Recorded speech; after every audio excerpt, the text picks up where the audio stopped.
Vamos abrir a palavra do Senhor no Evangelho de João, capítulo 4, versículos 46 a 54. Diz assim a palavra do Senhor. Dirigiu-se de novo a Caná da Galileia, onde da água fizera vinho.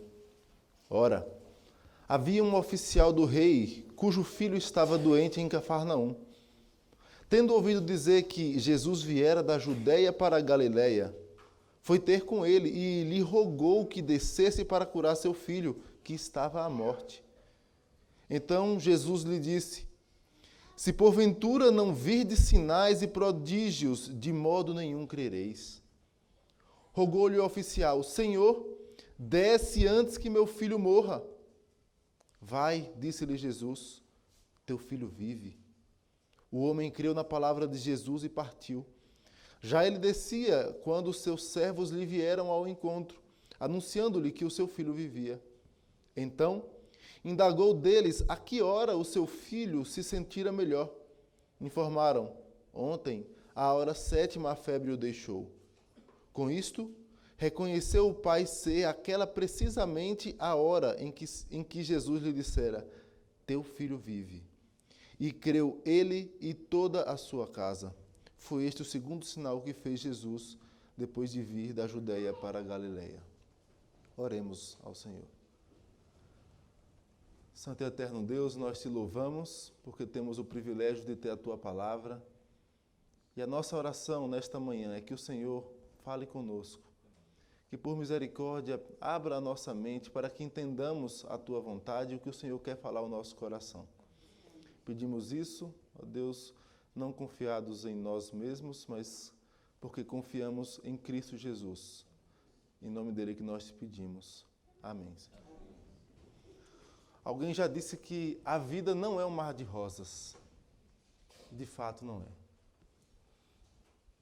A queda no Jardim do Éden trouxe misérias, trouxe dificuldades, trouxe mazelas na sociedade, trouxe doença, trouxe tantos males que nos acometem. E a vida não é um mar de rosas. Aqui nós sofremos, nos machucamos, machucamos o próximo, ficamos doentes.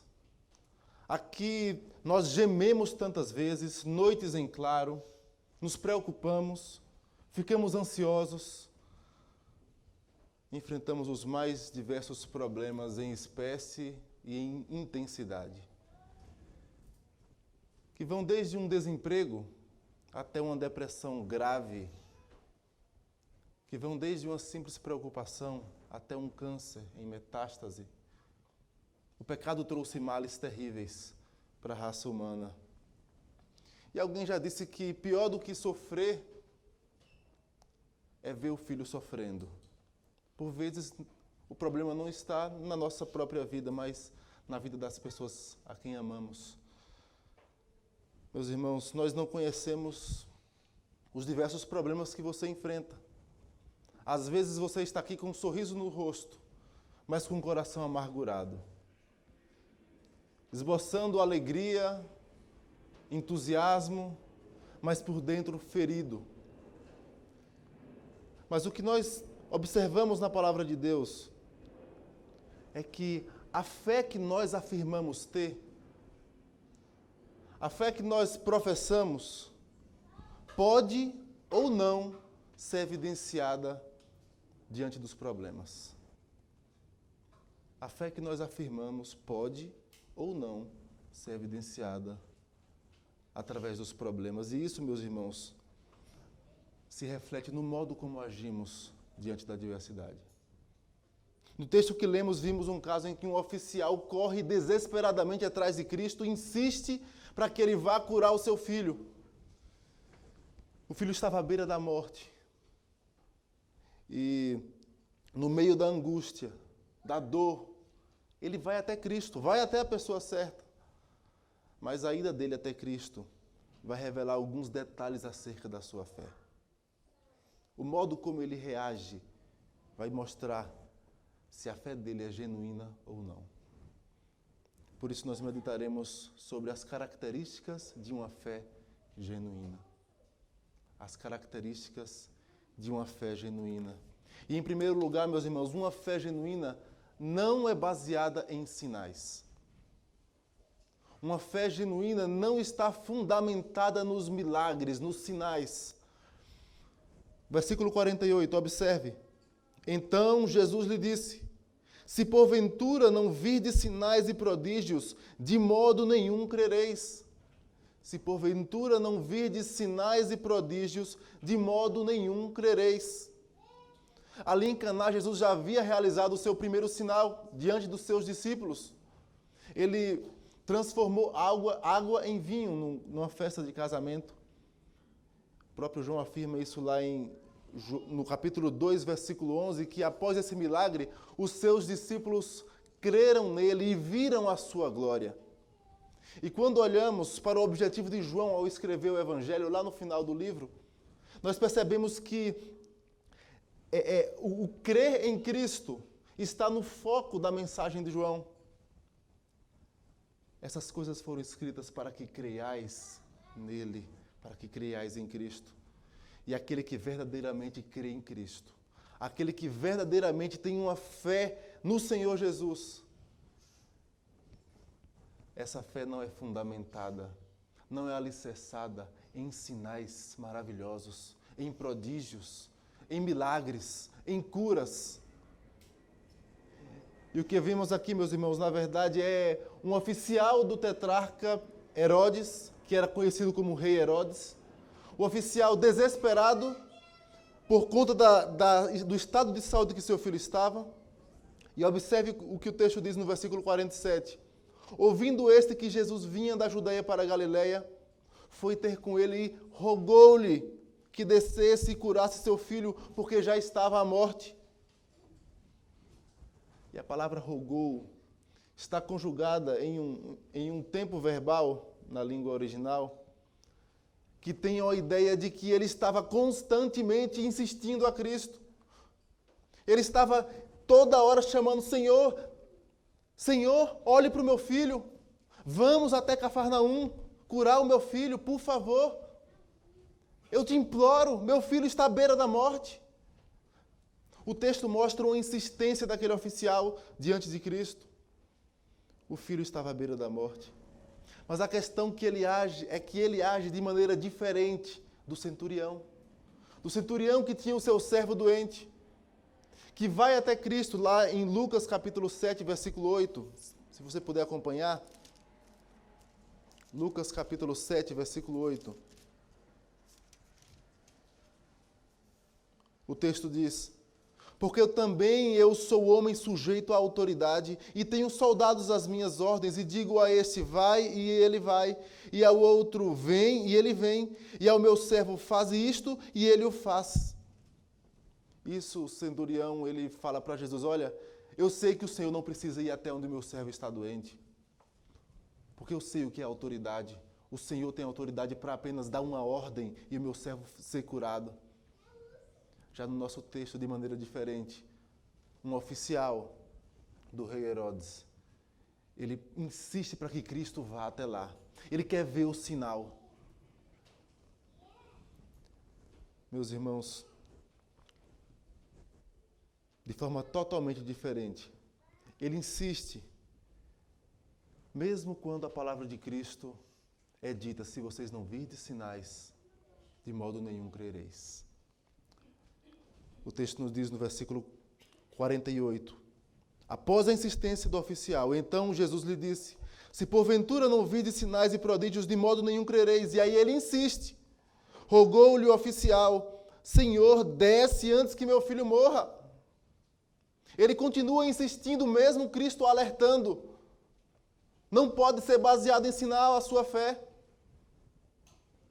E Cristo faz isso se dirigindo a todos. E a ênfase de Cristo, quando ele fala de modo nenhum crereis, na língua original também tem uma ênfase: em hipótese alguma, nunca, jamais. Vocês estão esperando sinais, grandes sinais. Vocês estão me procurando pelos sinais, porque veem as multiplicações dos pães, enchem a barriga e são fartos. Muitos estavam à procura de Cristo por causa simplesmente dos sinais. Aqui ainda no Evangelho de João, capítulo 2, versículos 23 a 25, o texto diz: estando ele em Jerusalém durante a festa da Páscoa, muitos, vendo os sinais que ele fazia, creram no seu nome. Mas o próprio Jesus não se confiava a eles, porque os conhecia a todos. E não precisava de que alguém lhe desse testemunho a respeito do homem, porque ele mesmo sabia o que era a natureza humana. No fim do versículo 23, diz assim: muitos, vendo os sinais que ele faziam, creram no seu nome. E o 24 fala: mas o próprio Jesus não se confiava a eles. Em uma tradução literal, o texto diz: mas o próprio Jesus não cria neles. Eles criam em Cristo, vendo os sinais que Cristo fazia, mas Jesus Cristo não cria neles, porque Jesus Cristo conhecia a fé deles. Jesus Cristo conhecia que era uma fé baseada em sinais. Eles estavam ali porque viam sinais miraculosos, coisas grandiosas. Eles esperavam um Cristo que redimisse o povo dos problemas físicos, dos problemas terrenos. Eles estavam em busca de prosperidade, de saúde. Meus irmãos, a nossa fé não pode ser baseada em sinais, em circunstâncias terrenas, em saúde, em emprego, em formação acadêmica. A gente não pode ir atrás de Cristo esperando bens materiais. Meus irmãos, e talvez você diga: eu sei disso, eu tenho plena consciência disso. Talvez você fale: olha, eu não vou à igreja, eu não sirvo a Deus esperando receber algo em troca, esperando ter saúde, esperando tudo isso. Eu não faço isso. Mas como é que você age, como é que nós agimos quando passamos por momentos de necessidade? Quais são as nossas reações diante delas? Será que nós não nos desesperamos muitas vezes? Esperando ver sinais do Senhor? Senhor, faz isso para que o teu nome seja exaltado. O nome de Deus será exaltado de toda forma, sendo a circunstância boa ou não. Às vezes nos desesperamos, não conseguimos agir sensatamente, tomamos decisões precipitadas, e aqui todas as vezes que eu lembro de decisão precipitada, ou forçado pelas circunstâncias, eu só me recordo de Saul, oferecendo um sacrifício que não lhe era devido, e ele fala: forçado pelas circunstâncias. Forçado pelas circunstâncias. Meus irmãos, uma fé genuína não é fundamentada em sinais. Não é fundamentada em prosperidade, em milagres, em coisas grandiosas aos nossos olhos. Uma fé genuína, ela traz certeza, ela traz confiança no Senhor, independente das circunstâncias. Independente se você verá um milagre ou não. Uma fé genuína não é fundamentada em sinais. Mas ainda em segundo lugar, uma fé genuína é consciente da soberania divina. Uma fé genuína é consciente da soberania divina. Versículo 49. Rogou-lhe o oficial: Senhor, desce antes que meu filho morra. Senhor, desce antes que meu filho morra. O versículo 49 traz essa insistência, mesmo após o alerta de Jesus. Mas ele insiste, rogou-lhe: Senhor. E aqui ele usa a palavra Senhor. Mais uma vez, uma palavra forte na língua original. Uma palavra que traz a ideia do senhorio, da total submissão a um Deus que é dono de todas as coisas e dono até dele mesmo. Mas o que nos dá a entender é que ele não tem a mínima noção de quem ele está chamando de Senhor. Porque se ele tivesse, ele faria o mesmo que o centurião fez, entendendo sua autoridade. E olha, não precisa o Senhor ir onde meu filho está. Eu creio no Senhor. Se o Senhor der uma ordem, ele ficará curado. Mas não, ele chama Senhor. Ele diz Senhor, mas ele não tem noção de quem é o Senhor a quem ele está chamando de Senhor. Ele não conhece a Cristo. Ele não tem um relacionamento com Deus. Meus irmãos, após ele pedir isso, Cristo dá uma ordem. Ele chama Cristo de Senhor sem entender quem é o Senhor. Mas o Senhor sabia quem ele mesmo era. E Cristo dá uma ordem, diz, vai, volta o teu filho. Teu filho vive, vai, disse-lhe Jesus, teu filho vive, versículo 50. Teu filho vive. Vá para casa. Desça para Cafarnaum. Seu filho não morrerá. E aqui é uma ordem de Cristo. Cristo fala com toda a autoridade, vai para casa. Volta para casa. É aqui que nós percebemos no texto uma mudança na chave, como que uma chave na fé daquele oficial. Aquele que insistia, querendo ver os sinais, querendo que Cristo fosse até onde seu filho estava. Agora ele prontamente obedece à voz de Cristo. O texto diz, o homem creu na palavra de Jesus e partiu. Meus irmãos, ali Cristo planta uma fé genuína no coração do oficial. A partir dali ele percebeu quem era aquele que ele chamara de Senhor sem saber exatamente que Senhor era esse. Aquele percebeu que ele era simplesmente um servo e estava diante daquele que manda, que faz todas as coisas conforme a sua própria vontade. Não era a vontade do oficial, olha, o Senhor, eu sou oficial e o Senhor vai ter que ir em minha casa, não. Deus é quem manda. Deus é quem manda. Meus irmãos, não adianta afirmarmos que cremos na soberania de Deus. Olha, eu sou presbiteriano, calvinista. Eu creio na soberania de Deus. Mas nos momentos de dificuldade, agimos como se nós mesmos fôssemos patrões. Como se nós fôssemos o Senhor. Queremos seguir o nosso próprio coração. Fazer a nossa própria vontade. E esquecemos de quem é verdadeiramente o Senhor. Muitos chamam Senhor, Senhor.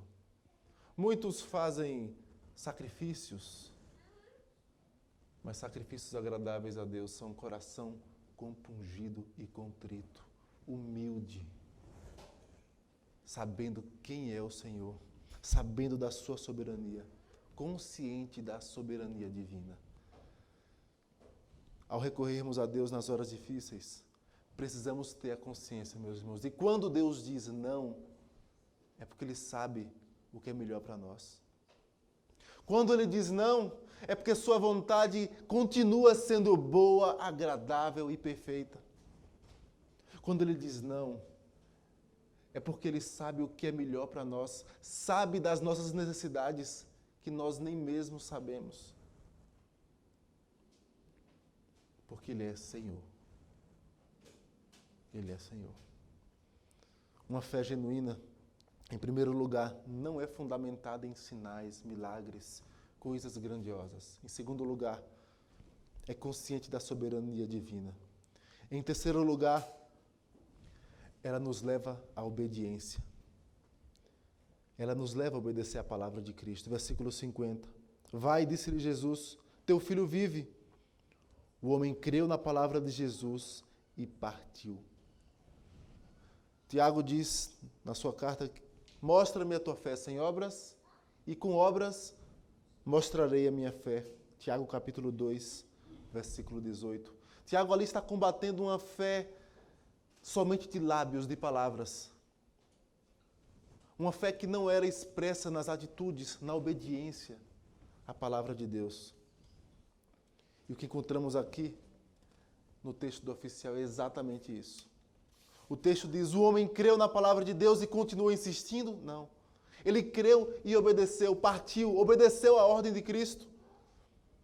Ele estava insistindo que Jesus fosse até o seu filho, mas agora, sob a tua palavra, sobre a tua ordem, lançarei as redes. Sob a tua ordem, seguirei a tua voz, a tua palavra. Vou para casa. Ele não partiu por conta da desistência. Olha, cansei de insistir, já que ele não vai, eu vou para casa. Não foi isso. Partiu em obediência à palavra de Deus. Quantas vezes, meus irmãos, agimos precipitadamente, em completa desobediência à sua palavra. E mais uma vez damos as desculpas das dificuldades e dos problemas. Damos desculpas diversas.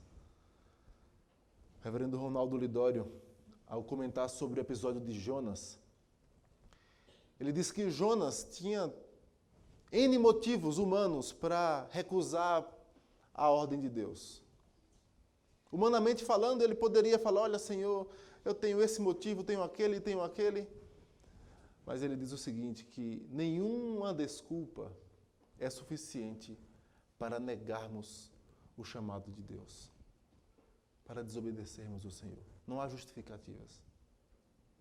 Não há justificativas para pecar contra o Senhor, para desobedecer a sua ordem. Uma fé genuína é expressa na atitude de obediência. Jesus disse, se me amais, guardais os meus mandamentos. Meus irmãos, nos momentos de angústia e dificuldade, nós somos de fato tentados a pecar. Somos tentados a andar de maneira totalmente contrária à palavra de Deus. A sensação é que a dor nos faz perder um pouco o raciocínio, faz perder um pouco a nossa razão. Basta ver uma criança quando está com dor. A impaciência talvez é o primeiro sintoma dela.